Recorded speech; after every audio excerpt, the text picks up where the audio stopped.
Hello, the internet, and welcome back to another episode of D-Backs Dispatch. I am your host, the internet's Gabriel Ferrer, and today I'm joined by Brett. Unfortunately, Brandon couldn't be here today. We hope he gets better and feels better, but we also have an exciting guest today, Mr. Christian Trout, otherwise known as the Hill. I'm going to mess this up.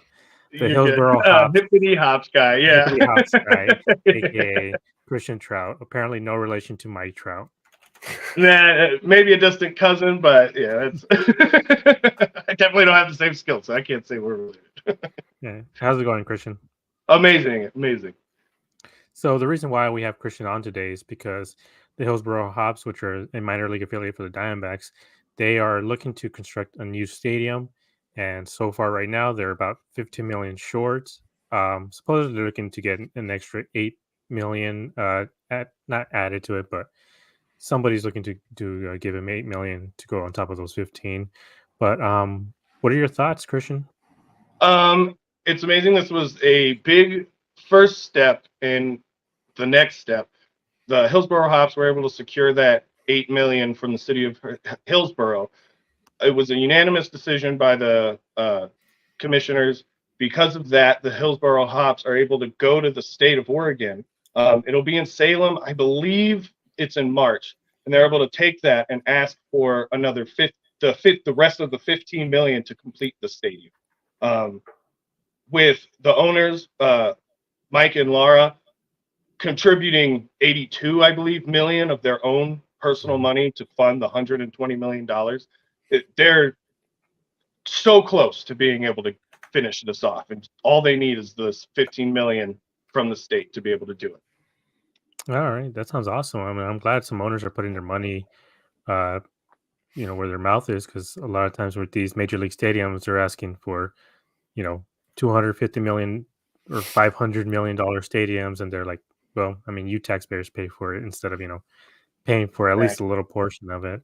Yeah, that's really cool. I know most major league owners would probably try to get everything covered by taxpayer money. They would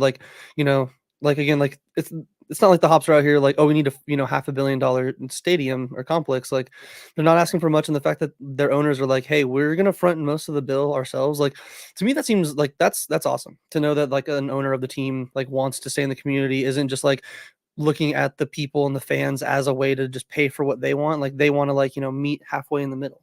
100%. And I mean, they've obviously done their due diligence, and the reason for the new stadium isn't because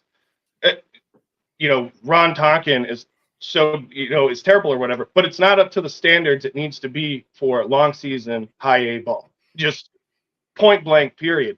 When we do the season ticket holder, holiday parties and stuff like that, we get to tour around the inside and whatnot. They don't have a weight room even. Ronnie Gajownik didn't have her own bathroom because there's no female bathrooms there. Yeah. They're big major things that fans don't necessarily get to see because the stadium is meant to accommodate the fans. So it kind of suffered on the player side. Not saying that the Hops didn't care about the players. It's just for low season or for short season low A ball, it's a great stadium when you're only playing 30 games. When you're playing 60 plus games, totally different. And then you add in the 2021 season with the Canadians being there too. Hillsboro needs a big multi-sports complex that can also be a better baseball park, which is the crux, in my opinion, of this whole thing. Is the Hops need a ballpark that players can play. Yeah, that's incredibly important, especially for these minor leaguers. And I've read about a bunch of them. They have to get gym memberships to Planet Fitness and stuff just to get their workouts in, because a lot of these facilities don't have actual weight rooms or anything. And I remember, if you see, people always talk about, these old minor league stadiums, they're pillars of the community. A lot of them are, made from the 50s, 60s, 70s. They're incredibly run down. And I know in this sports culture we have, we get a new stadium every 5 years or whatever, but there's a lot of these older stadiums that really need to be renovated for the players, for the fans, and it can't be like Oakland with sewage spilling out on the field and stuff. I went to the reverse boycott game, and I saw why everyone was so upset. I get it. Players, and that was more on the fan side too. That stadium, that poor stadium, man. Yeah. I would But yeah, never. no, having a facility that players can safely actually work out in and play in, I think that's a big missed point, especially with the Hillsboro Stadium that people aren't getting. They're thinking about, well, my seats are fine and everything looks beautiful. Why do we need a new stadium? I did notice that in some of the videos and screenshots, and I believe I don't know if it was the owner of the Hops, because I saw a clip of it. He was talking about like their plans, how the field's going to be like right next door, how they can like orient it different, because like that third, it did look like that third base line like was rough with the sun. Like I couldn't imagine like sitting in that area. Like I would need like 2 pairs of sunglasses just to block out all that sun. It is insane. It is like a laser beam. The only time that it's not bad or that it's comparable to the first base side is on a Sunday, because it's a day game, middle of the day, so the sun's right overhead, so everybody's getting hit with sun. Other than that, thick base line, it is just sun.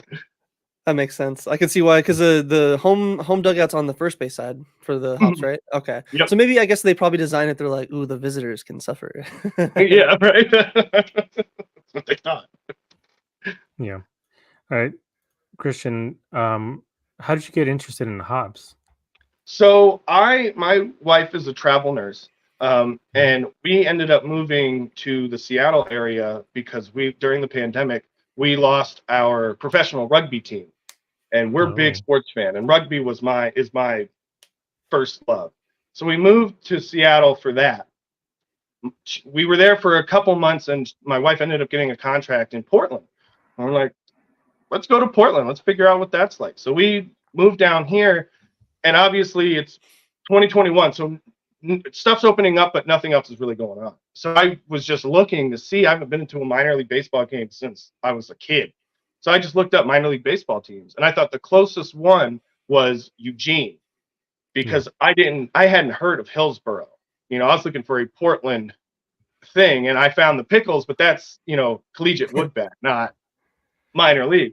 So finally I figured out that Hillsboro, like days before opening day, that Hillsboro is there. All the tickets are sold out May 4th, but May 5th, there was a ticket available. So I get a ticket, and I go out there thinking, finally something to do during the pandemic. And I bought a radio because, there's hardly any noise because no one's there. And listened to Rich Burke for the whole game. And from that day on, it was every day I was going there. I could not stop watching the game. Like, the players were amazing, the fans were amazing, and the staff just knock it out of the park. Sorry for the pun, but they really are incredible people. And like I can call them friends now after knowing them for 3-4 years now. They're amazing. Hops. Yeah, that's cool. Yeah, I'm the same as you. I actually take my radio to the D-backs games because I love Gray Schulte. I mean, Yes. I like their new guy too, but it's not going to be the same as having Gray Schulte. It's going to be an adjustment period, that's for sure. Yeah. Oh yeah. Yeah, Chris is great, but I know exactly what he's going to say when an ending ends. He always says, "And the ending comes to a close." Yep. He says it every single time. But yeah, so I'm excited for that. I'm excited for the seasons to start so I can do that stuff again. But so you guys have a cheering group called Section 5, right? Yes. What sort of traditions do you guys have on game days? So there's a couple things. One of the things that we always have is we have our mascot, Growler here. Growler, like a beer growler, I like that. I like that. We say that he growls, but not that intimidating. And it's mainly just to try to get the kids to notice to come over, because then we have little rubber duckies that we hand out. That's the big thing, because our catchphrase, so to speak, is "give them the bird," because when we're behind, we like to try to distract the pitchers however we can. And for one of my birthdays, my sister sent me a rubber chicken. So I had it laying around, and one day brought it to a game. We were behind. I held it up and yelled, "Give them the bird," and started squeezing it. And from that day on, I've been bringing a rubber chicken. Other people have been bringing rubber chickens, been handing out rubber chickens. So that's definitely the biggest of all of them. But voodoo dolls too. I don't know how popular that is among other people. It's kind of like a I kind of like that. That's funny. secret-ish thing, but I've been to all of the stadiums for all the other teams, and I go and I get their plushie or whatever, and I walk around our stadium during game days with pins, and I ask the staff and other fans, do you want to stick the voodoo doll? And they'll, some people are nice about it. Some people are definitely, they go for some sensitive areas and stuff, but it's, a way to loosen it up and get people, not so worried, especially if it's like a losing streak or something. People definitely won't start showing up more. If they are on a 7-game losing streak or whatever, there's people who are like, what's the point in going? But if they have something fun to do, the possibility of winning somehow, maybe. Yeah. No, I like that. That's actually really cool. Yeah, I agree with you when it comes to just another just a silly thing. Confetti too. We have no mess confetti where it's all just attached. So you can just wrap it up real quick. Yeah, yeah, that's cool. That's so yeah. I think that's something that's like sorely missing in like American sports in general. Like if you see the Japanese games, like these are high school games, and that's the thing. I think it's like everywhere except the majors, because college games are crazy. Like every single pitch matters. People are going crazy. There's bands playing. Like I've thrown out the suggestion to maybe have the so here during like Hispanic Heritage Weekend, to have like a full like banda. That's like a Mexican like mariachi and everything playing in left field during the games. That's so cool. And it's so awesome. Like suddenly, like the inning ends, and then you just hear like music playing, and everybody's going crazy, and it's like, why can't they do that for like every single game? But I mean, I know some people would hate it. It's a whole party that entire I know some people would hate it, but after a while, you get used to it, and you have fun. You like, there's so many things you can do to get the fans, involved and having noise and stuff. Like instead of it just being quiet. Right, and part of it is having a place where fans know they can go for that kind of stuff, and then if they don't want to be there, they have the option to be somewhere else. That's kind of why I named it Section 5, is because I wanted it to be in just the one spot, because I don't want people to have to walk around to the third base side looking for where is that crazy group of chicken people, or going down to Section 1. I want them to know we're right here. If you come to this section, you're gonna find it. So because of that, we've had, I can't even tell you how many people have switched their season tickets to Section 5 or Section 6 right next to us. New people that have gotten season tickets, people that have come back from the season before for the one game they go to a year because they know I'm going to be there. Like, it's awesome. It even when the game, it only has like 1,600 people show up in the 5,000 seat stadium. Yeah. Section 5 has a good chunk of people. Like it's I don't want to say it's full, but it's pretty, it's pretty close. Probably full. Rainy day, not so much, but that's because everyone's under the awning trying to stay dry. Some of them. A lot of us, we have our umbrella hats. We don't care. So that's really cool. That's I know we're talking about it before the show, but that's definitely something that I wish we had more of here at Chase Field. Like I know, like especially like even me, like there's times where I can like I some people say habitual line stepper, like when the Dodgers are in town. Like again, I don't yell anything, like I don't no profanities. I'm not like making anything personal.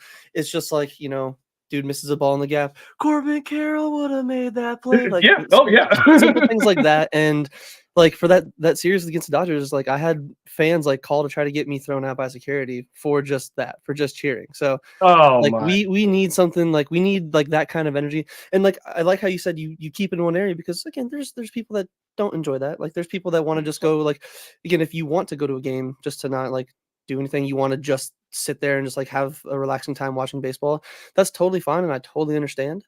But it's also one of those where I'm like, don't be mad at people that want to like show up and like bring the energy, because like we saw it in the postseason in the comments from like Zach Gallen and Torey Lovell and all these guys, that like I've never heard this many people like actually be like, wow, the fans, like we like there's really some diehard baseball fans here in Arizona. Like it's it's so nice to hear that kind of thing coming from like players' mouths instead of like, you know, AJ Pollock, where he's like, oh yeah, the stadium's full when the Dodgers are here, but that's it, you know, like throwing the Diamondback fans under the bus. Like we need that kind of energy from more like Diamondback fans, and like I love that. Like I love that. Oh yeah, definitely. And because I started doing it, I put on the beer costume and all that stuff. The whole reason was because minor league baseball, we all know the fans or the players aren't there for a long time. You're lucky if you get them 2 seasons. So that they're not here for a long time. So make it a really good time. Let them know you appreciate them. And it sucks because some of my favorite players, they've only played for the Hops. They never got promoted or anything. But the entire time they were there, I did everything I could to try to make sure that they had the best time, that they knew they were appreciated. You know, some of those guys, most of them aren't going all the way to the top or even getting promoted to Amarillo. Let's make this the spot where they have the best time of their life. Let's make this the best memory they ever have. Instead of, you know, no one showing up, quiet, empty stadium. All you're doing is sitting there, chit-chatting. You know, nothing wrong with that. But I want them to know there is more than, you know, like 50, 60, 70 people that are going to be there every game going crazy for you. Yeah. I think it's important, especially, you know, because this is our community team. You know, it's for our town. So let's show them how much we love baseball. And Hillsboro is definitely a baseball town. Yeah, I need to make a trip up there. I mean, my wife has always talked about making a trip up that part of the country, and I think that'll just be a nice excuse. Like, yeah, we'll definitely do it. And then I'm like, oh, we did it in the middle of summer. There's like, oh, there's a minor league game going on. I guess we'll have to go check that out. Oh no, I guess we gotta go. Yeah. All right. So before I ask the next question, I want to acknowledge a couple comments here. Fit check. It says shout out to Brett and the rest of the crew, a Padres fan. And Martin Drew says, it sucks that Oakland's going to miss all the fan cheering. They always have the best fan sections. And that's something I've always heard about Oakland. Like, I know there's a lot of people who don't go, but those fans are dedicated. They love the team. And I'm really disappointed that they're going to move to Vegas. Yeah, seeing them come out, going to that reverse boycott game and seeing those fans and talking to them. I mean, I thought we got wild. Those dudes they party. Wearing fish heads with the drums, going nuts. You couldn't even have a conversation. You didn't want to, but you couldn't if you wanted to because it was just so loud. Oh, it was fantastic. Yeah, that's gonna be really got screwed. They don't deserve that owner. No, you were talking about earlier about the about some of your favorite hops. Which one are your favorite hops, or who's one of your favorites and underrated hop? So it's going to be a tie between two for my favorite. It's going to be Cam Coursey and Gary Mattis Jr. Cam Coursey was one of the first players that I noticed. Just like every time a ball was hit near him, he just seemed to be able to snag it. And he was shorter than basically everyone else on the team. So I was just like, damn, dude, like this guy's wild. So him and then Gary Mattis Jr. was just an incredibly personable guy and super talented.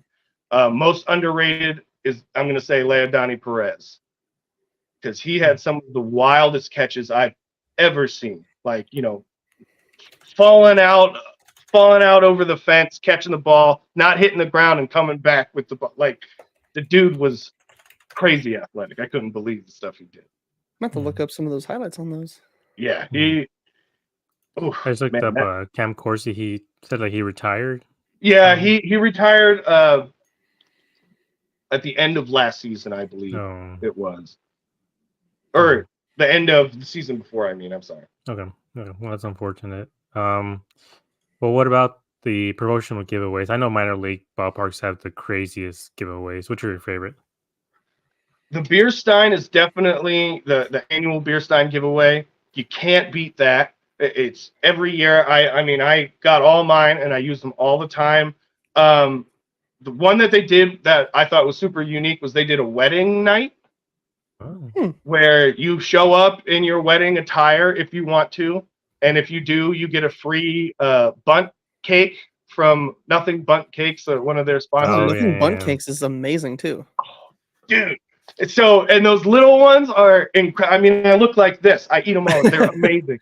Hey, I don't blame you, man. My wife and I were so prepared. Like we just had these like dress up, top hat and veil and stuff like that. So I was so stoked for that. It was just such a simple little thing. Like anything you did to try to show, you're in a wedding, they gave you a butt cake. It was awesome. So much fun. Yeah. And then green apple. Yeah, I went to it was years ago when I was like I think like middle school age. I went to San Bernardino for youth umpire school. So I was really into like umpiring and all that. And one of the things that we did at the umpire school was we went to a minor league, I think it was the Angels AA team at the time, which is funny because now that I think about it, I think it was the year before Trout got there.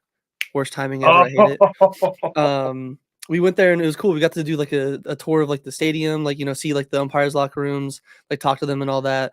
And like, the environment there was super fun. Like the in-between stuff they do, like, it's not just the t-shirt giveaways. It's always like, it's like interaction based. Like it gets you, it's not just, oh, here's free stuff. It's like gets you up out of your seat, gets you to do something. And then even just walking around the concourse, like there's always like free giveaways. Like they're always trying to be like, hey, spin this raffle ticket to see what you can win. Like I won a Ken Griffey Jr., which I was like, I don't know why the Angels minor league team is giving away a Ken Griffey Jr. bobblehead. I'll take it, but like, I don't know why. Yeah, so minor league stadiums have always seemed like they get it pretty. They're pretty locked in with the promotions. And oh yeah, because you get to cater to your city, your town.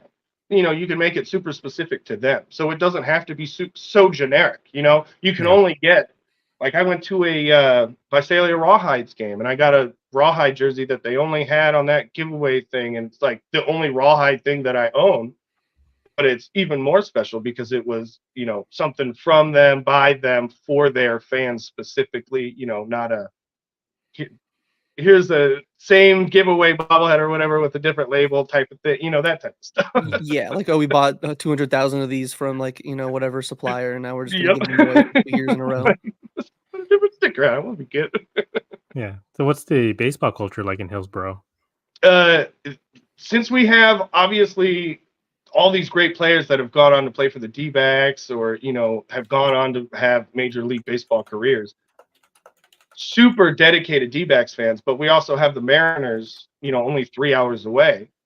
So super dedicated Mariners fans as well. So we definitely get like a mix of, the Everett's team up there, the Aqua Sox. They got a huge fan base down in Hillsboro as well, because you're watching the future local players go play for the local professional team, and then you also got all the D-backs players and top prospects in the nation coming to Hillsboro too. It's the perfect place to be. And then we can also throw on the Portland Pickles, which has its own culture of baseball fans that go to Hillsboro Hops games. So it's big. Baseball is a big thing here. The only thing I'd say is bigger is soccer, but other than that, baseball is the That's thing. great to see, because Far region. I'm really curious to see if they end up like expanding, because I know that it seems like for the last like decade, it's always been like Portland's like the one area you constantly hear about them trying to like get a team, and like that's like there's a lot of other teams or like cities that you might hear once and then like it doesn't really happen. Like that's consistently like the one that they're always like mentioning. Oh yeah. What is it? MLB PDX MLB organization that they're trying to get an MLB team to Portland. That's still, people are still all about that. I mean, I'm all about it too. Yes, that would be amazing. But yeah, no, baseball, when the All-Star game was in Seattle, I went up to the John Boy Media. Oh yeah, nice. Podcast thing there. And when they were asking about when they were talking about Oakland, they were like, where should the A's move to? And because they were thinking, should they move somewhere in Idaho or close to there? Everybody was like, Portland. They have to go to Portland. Go to Portland. Portland is the baseball town. So I didn't know that before I moved out here, and having lived here for 3-4 years, Portland is a baseball town. They are crazy about it. They love it. That's why I'm more surprised about this.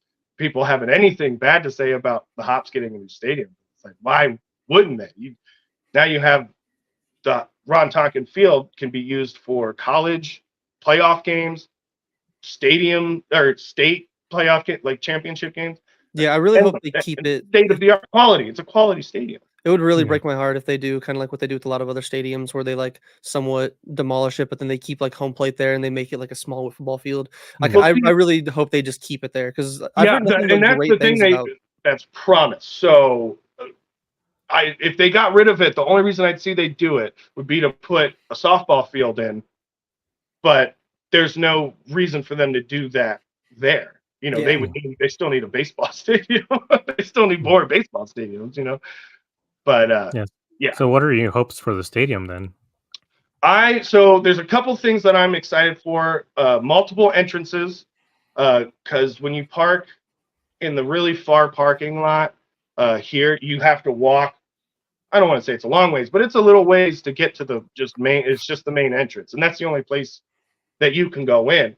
It's also the only place really that the opposing team can go into, because there's not a place for them to come out into the dugout without having to walk from the football stadium, which is attached to Ron Tonkin Field, through the gate and down to their dugout. They have to walk through the concourse and then up the stairs and then down to the. So it is. That'll be nice that the players have their own way to get to places, and then having an outfield that is more ADA accessible, I guess, so to speak, flatter concrete, that type of stuff, to allow more people to go out and do things besides just being on the first base or third base concourse. Because there's fun stuff to do out and outfield, but if you are wheelchair bound or have a cane or crutches, it's very difficult to get around there.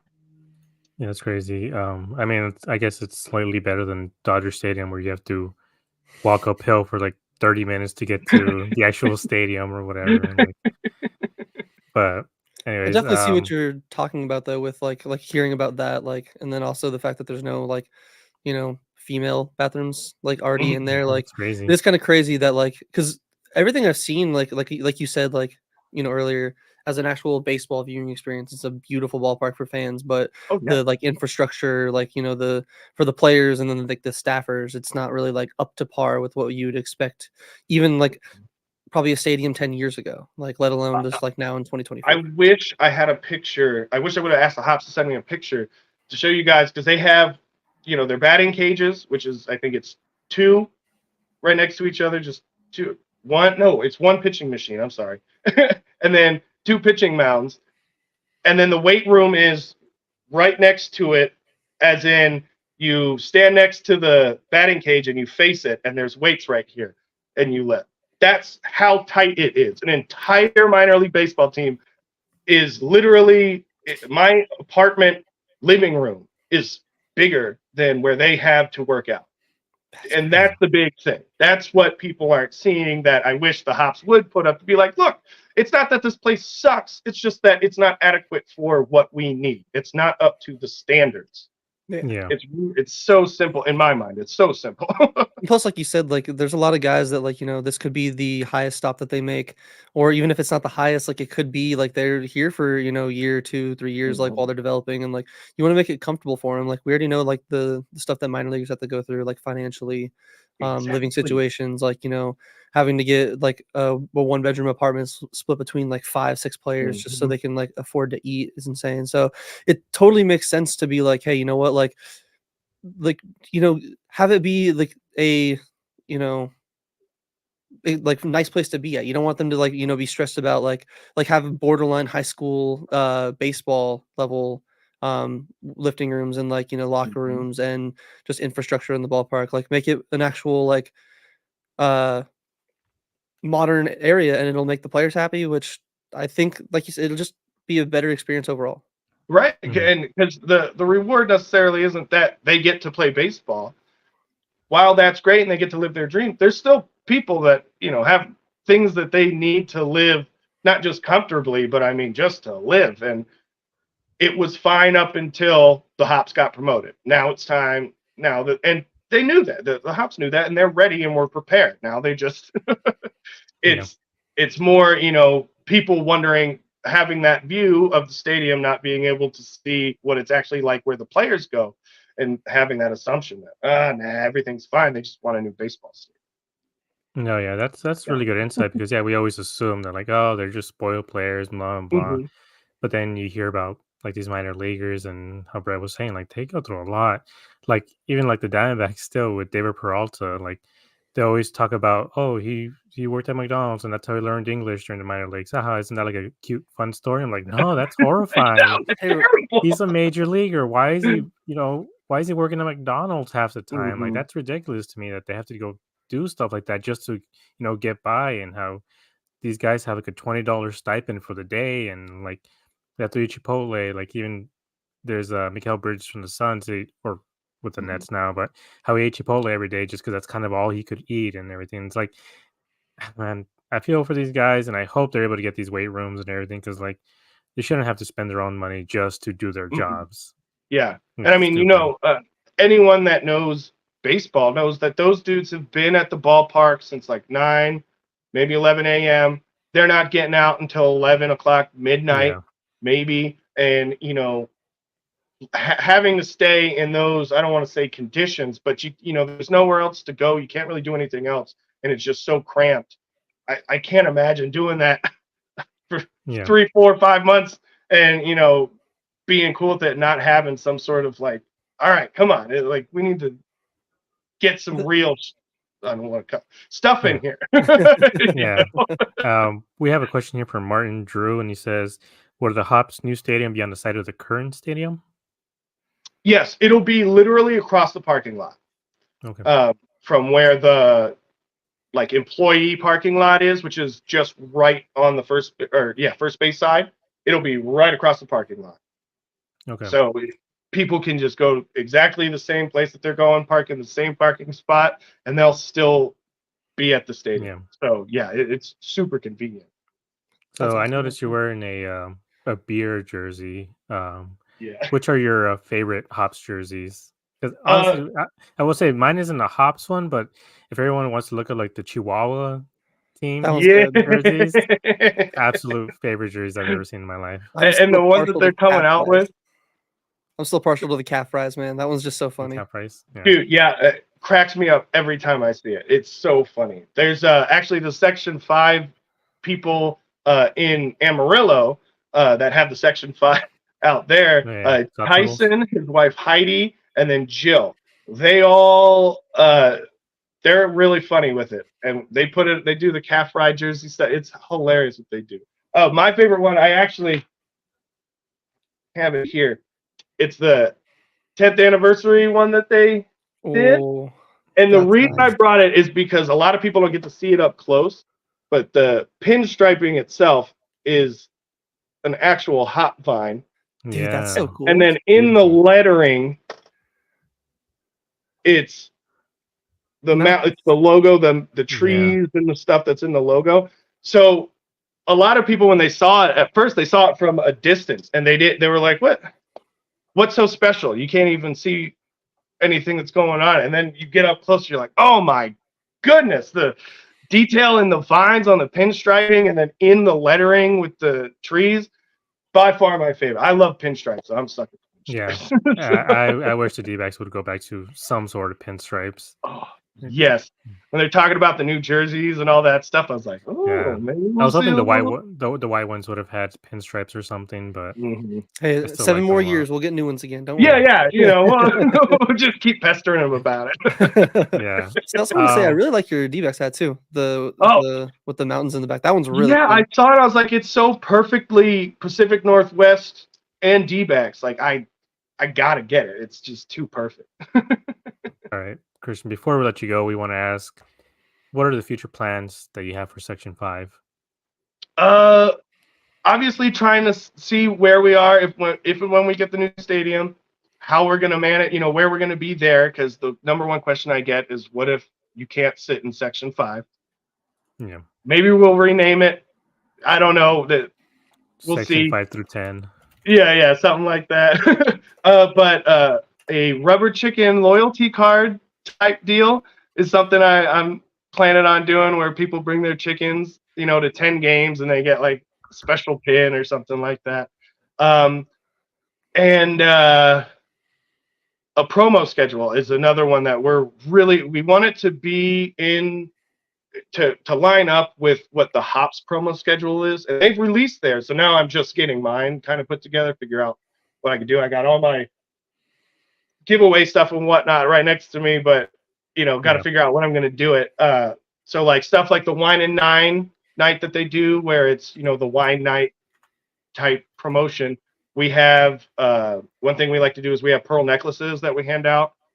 Since we're going to get fancy with wine, we might as well dress up a little bit, like stuff like that, where it's just goofy. Yeah. Like that. Yeah. We're gonna need that. Just more silliness. We're gonna need those pearl necklaces for when Jock plays. Yeah. And that was the other. I was like, I need to start stocking up real quick. Yeah. So, have you seen the renderings for the new stadium, by the way? I have seen the ones that they have in the article and stuff and whatnot. Yeah, that one. I've seen that, and then there's another one. I think it might be a little older, where they were still kind of figuring out how it's going to look. I haven't seen the inside, like what they planned for that. The only thing I've seen before they decided on a new stadium was when they were thinking about trying to upgrade Ron Tonkin, and they showed the blueprints of what they planned on doing if they could, but it was like $6 to $10 million more to upgrade the stadium than to build a new one. So that's as far as I've gotten. I think they've been trying to get the money for the stadium first, and then let us get all excited about it. Yeah, because I think in that article, that again, I don't remember if it was the owner or whatever, but when he was talking about like the placement of the stadium and all that, I believe he mentioned that it was like the stadium's design was only maybe like 20-30% through. Yeah, because it went from literally they were going to lower the outfield grass area that we have, because it's kind of at a slant. So they were going to lower that and flatten it. They're going to bring in the outfield to make it more home run friendly. Like, there was all this stuff that they were going to do, but once you get to the third base side, it's connected to the football stadium, and the football stadium is not owned by the Hops. So they can't do anything because they would literally have to push out the third base side in order to add in an appropriate locker room, an appropriate restroom, the restrooms, all of that stuff, the stuff for all the visiting team stuff over there. And they can't do that because they can't just go knock down the stadium or build underneath it, because all that stuff is for the football stadium. So that makes sense. Yeah, it's a whole other, fiasco there. But yeah, no, I haven't seen plans, and I'm hoping that I'll hear something soon. But the one thing that I have been told by the front office is that obviously this season's going to happen, and next season. So at least we're good. I know that much, and that makes me feel comfortable that, at least we'll be, here for 2 more seasons. Hopefully by March we get that, or in March we get that rest of the $15 million to get this finished. Yeah. The Hop needs to pay Christian, it's been a pleasure. Christian is the Hippidy Hops Guy. Where can we find you right now, other than the games? Say again. So where can we find you other than at the games? So my handle on everything is Hippidy Hops Guy. Section5.com will have, you can contact me through there. And then obviously go into a game. All right, cool. I'll be the loud guy with the chicken. One of the loud guys with the chicken. It was very nice to meet you. Everybody in the comments, we're not ending the show here. We're going to keep it going for a little bit. So if you guys have questions, just let us know. Thanks, Christian. Brett, really appreciate it. Thank you guys so much. Yeah. All right. Cool. Awesome. That was Christian Trout. Hey, I also wanted to mention too, just as someone that also has been kind of watching the games and listening as well, for any of the Diamondbacks fans that obviously aren't in Hillsboro that want to try and follow them closer, you can listen to them on the radio. It's really easy if you have iHeartRadio to find them and listen to them there. Also, if you want to watch the games, if you have the MLB TV subscription, that's also a way to help. But if you can't afford that, there is actually an app from Bally. It's called Bally Live. It's not. It's its very own thing. It's called Bally Live, and that's actually where you can watch a bunch of the minor league baseball games for free. And so that was a way that I watched the Hops a lot last year. So make sure to check that out if you do want to watch the Hops. Yeah. I wonder what's Awesome. going to Thank you, happen with that Josh. now that they're going to be under MLB control. All right. So we're going to be talking about the position players matchups or fights, I guess, to find a place in the roster. But before, I want to bring up Martin Drew's comment. It says, "I'm interested to see what special things the D-backs are going to do this year, with so many different Heritage Night promos this year." I believe, Brett, you've seen some of them, right? The Asian. Yeah, so they posted it somewhere. I believe it was on like some site. They had a lot more like, heritage like nights. I believe it was like they had like a specifically a Japanese heritage night, like a D-backs hat with like the Japanese flag of flag Japan on on the it. side. Yeah. I believe they're doing obviously again another Mexican heritage night. I believe they're doing a Native American heritage night Yeah. for all that. So it's and obviously I think they're doing another Pride night. I think they're doing like usual they do their faith and family night, whatever it's called. So it's really cool to see them just like again like I know there's some people that are like, oh, why does everyone gotta have a night? I think it's really cool just to Yeah, have it's fun. representation and like it's like we're like I like to go to games because there's other D-backs fans and I like to be a part of that group. Like there's other people that could be D-backs fans and also like they can meet other people that's like, oh cool, like you're in the same like like other community as me that we have the same like shared interest in. That's awesome. We can bond over that and baseball on the same night. So I think it's great. Yeah. Yeah. So, want to look at the positions real quick. Who do you have for the fifth starter? Fifth star is gonna be a little bit rough. As in just like rough to like I feel like fully nailed down. I think that's gonna be the toughest battle. Kind of like how last year's fifth starter spot literally came down to the last week where nobody really won it, just everybody kind of like lost it. So Yeah. I believe it was Ryan Nelson and Tommy Henry that Yeah. won it, and then they sent down Fott and they put Dre in the bullpen. Um, I mean, I personally think it's gonna be Tommy Henry just because they already have Zach, Merrill, and Brandon, like Erod's, the main lefty. But I think it's nice to have still a balance of like lefties and righties. I personally feel Ryan after what we saw in like the playoffs and the World Series. I believe he's personally better out of the bullpen as either like a long relief or just mid relief kind of dude. Where I think Henry is definitely built to more as a starter. I think this will be a good like year because obviously he was hurt last year. He had some up and down. So I think if he has a pretty good spring, I think he has the best shot to win it. But that doesn't mean guys like Blake or Blake Walston don't have even like again, Yumin Lin like could go out there and absolutely surprise everyone. I doubt that he's even going to get the position. I'm Yeah. still gonna have my eyes on him, but I think it's going to be probably Tommy Henry and Ryan Nelson at the very end, with Blake Walston maybe having somewhat of a shot to sneak in there and snag that fifth spot. Yeah. And Flores 882 here says, "I'm not bonding with no Yankees fan." Brett, the Yankees are coming this year, right? Yeah, the Yankees are coming here. Should be in So the the first opening month or series is something, against the right? Rockies. It's a 4-game series, Thursday through Sunday, and then immediately after that, Monday through Wednesday, we have the Yankees in town. So Yeah. D-backs fans show up. Show up. Yankees fans are going to be there. Like Flores, come over and we'll fight them. I'll take all of them right now. I do have Uh, a friend from New York who's a Yankees fan who's coming into town, so I will Yeah. have a Yankee fan with me. But he's a very chill person. But other than Yeah. that, D-backs fans show out. Let's go. Yeah. All right. So at least for me, the with the fifth position, I got Tommy Henry just because I don't. We have certain guys. We have guys like Blake Walston and stuff like that who can come in and come in there and really show out in spring. I think that's what it's going to depend on. I think it's just going to depend on his health, on Ryan Nelson. Like there's certain guys that we can plug in there. The issue is just going to be their health and how they look in spring because we still have Corbin Martin too. So I don't know when he's coming back. If he's coming back, like we have a lot of guys here that could earn that fifth spot. And but yeah, what about shortstop? Because we have a question there with Perdomo and Lawler. Do you have them both? Do you have just one of them? I I want to like I'm a Jordan Lawler diehard. Like I got plenty of his cards, and I just would really like to see him on the major league roster.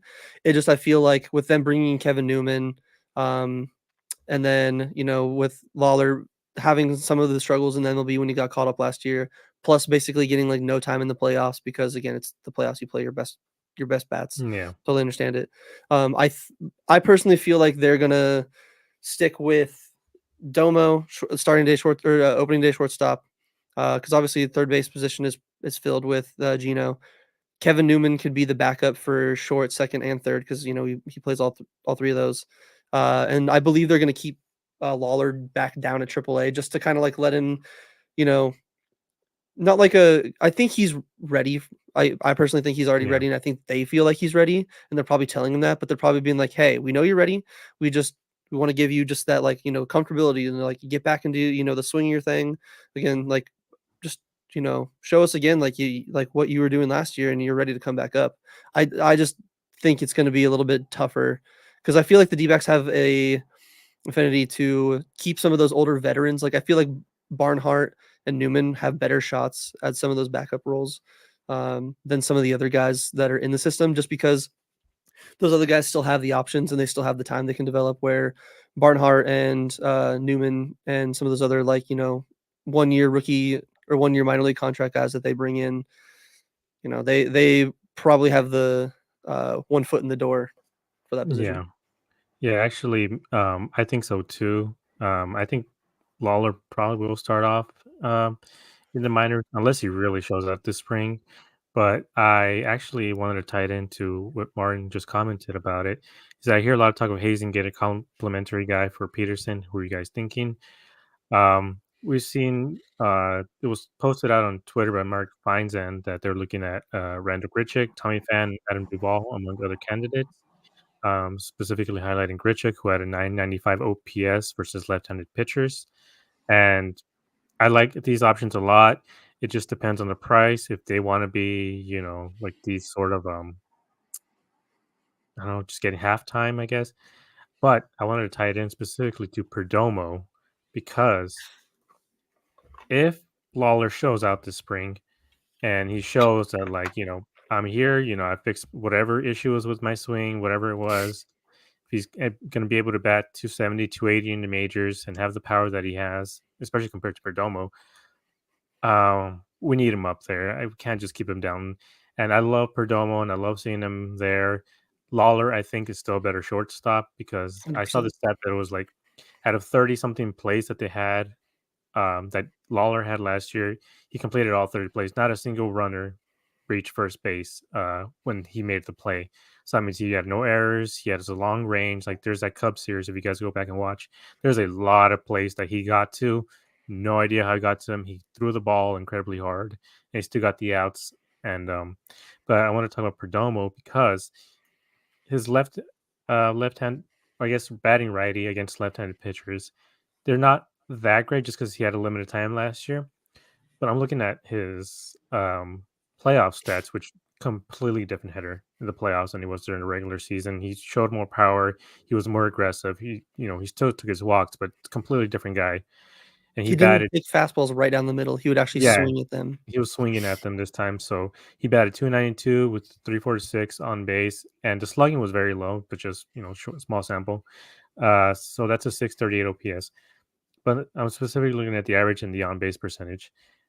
I can see them maybe platooning him with Jock.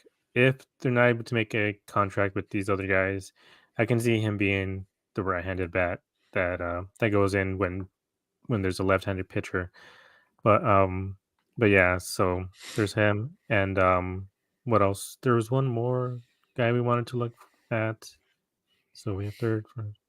Oh, the last outfielder between Jake, Pavin. And Who you then got? potentially, like I know that report was saying, what Tommy Pham, Bam or Duval, and Grichuk, I think, then yeah. Grichuk. I know, like I mean, all three. Like I would not be upset, like really mad about either one of them. Again, like it's not like we're signing these guys to be the everyday outfielder, which is why I would like Tommy Pham for the memes and the jokes. Like that would just be hilarious. Him and Jock Peterson on the same team. I personally don't think Tommy Pham's going to be looking for. I mean, like again, he very much could. He could like Arizona enough, and he likes the team and the coaching staff to take a deal where like again, I'm pretty sure they'd be very upfront. Like you're not going to be starting. Like you might be playing like 40 games, get some at bats, obviously here and there. Like you're not going to be getting the time that you got last year. Which I even believe on the PHNX show they're talking about. Tommy Pham was a better hitter when he was in the outfield, whereas when they put him as a DH, he hit like almost like under 100. So I personally think he's going to be looking for a longer deal somewhere. Like there's plenty of other teams that could use the outfield help, like a 2-year deal, plug him in there. He could play like 120 games, DH the rest of them. Like I think he's going to go somewhere else. Grichuk is really good against lefties. Like he slugs against lefties. So he would be, I'd be happy with him. But I was looking on Twitter earlier and Dalton Feely, who's, from Talking Baseball, Diamondbacks fan, he brought up a bunch of stats and splits on Duvall.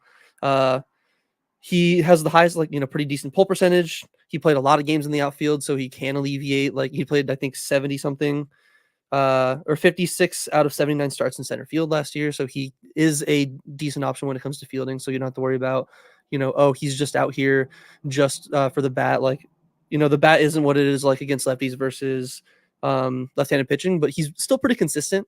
And I think he would be pretty good, a pretty good option to get on like a 1 year, like I think Dalton said, 1 year, $7 million contract. I think that fits right in with the D-backs plans with the money. I feel like he would slot right in with the lineup really well. But again, like I wouldn't be upset with any 3 of those options that they mentioned in that report. Yeah, me neither.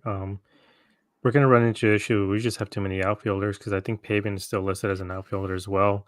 I don't think he's gonna play the outfield at all. But we have 3 right now. So it's gonna be Gurriel, Alec, and Carroll. Those are gonna be the everyday guys. But Jock can play the outfield.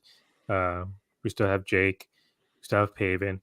And if we get one of these guys, that's 6 outfielders. That's way too much to have on the team. So I can honestly see a move coming up, maybe in the spring, maybe a month or 2 inside.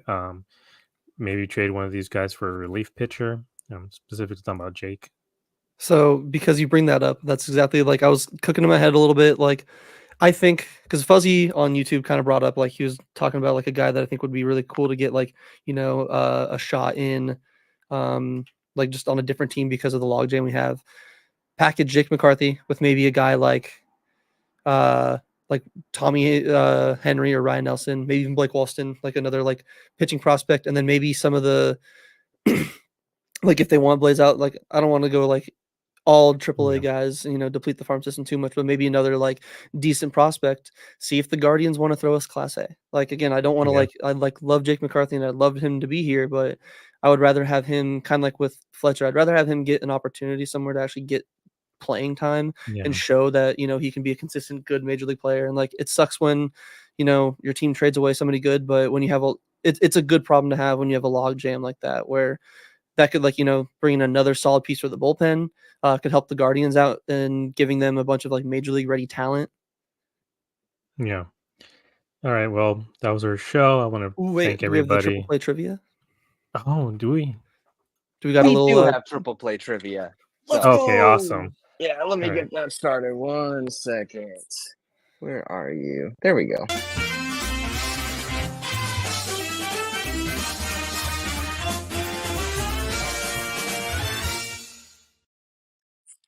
All right, guys. So the question has to do with spring training, since we got spring training this week.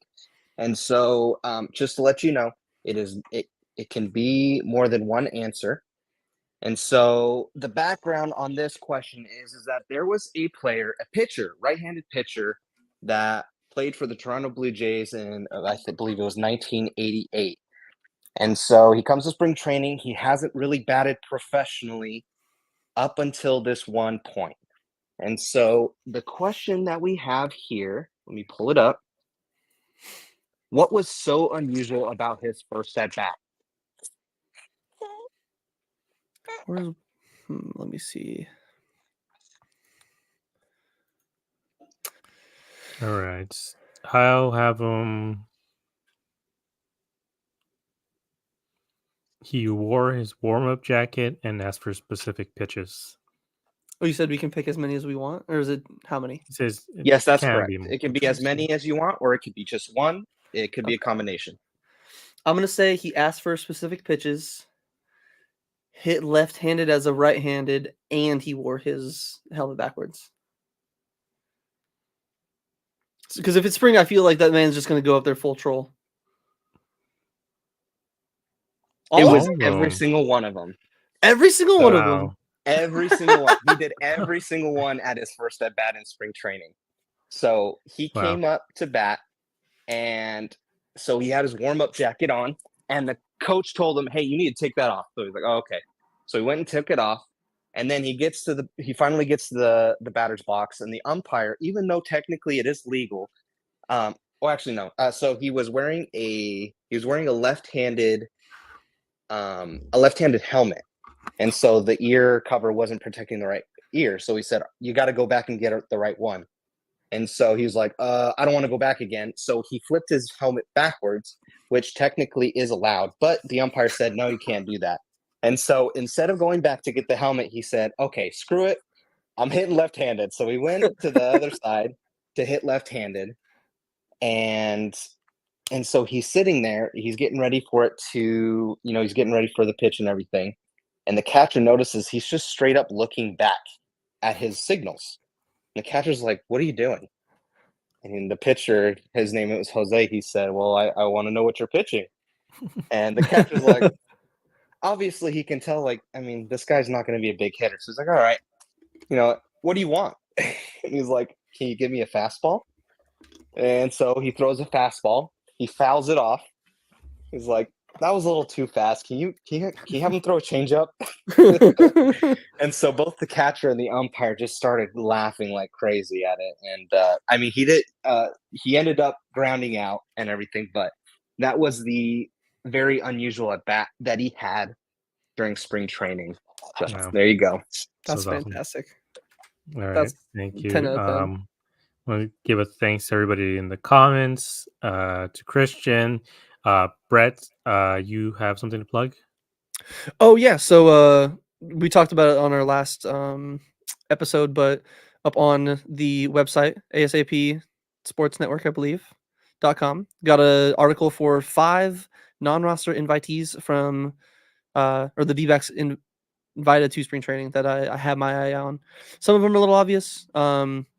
I think at least 2 of them are kind of like just personal, like who I really have my eye on. So make sure you guys go check that out. Let me know what you think. Comment, share it, tell everyone you know. Yeah.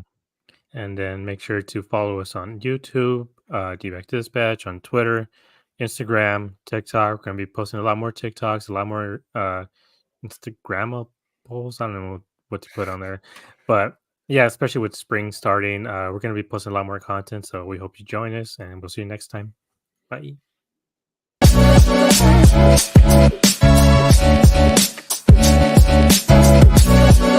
right back.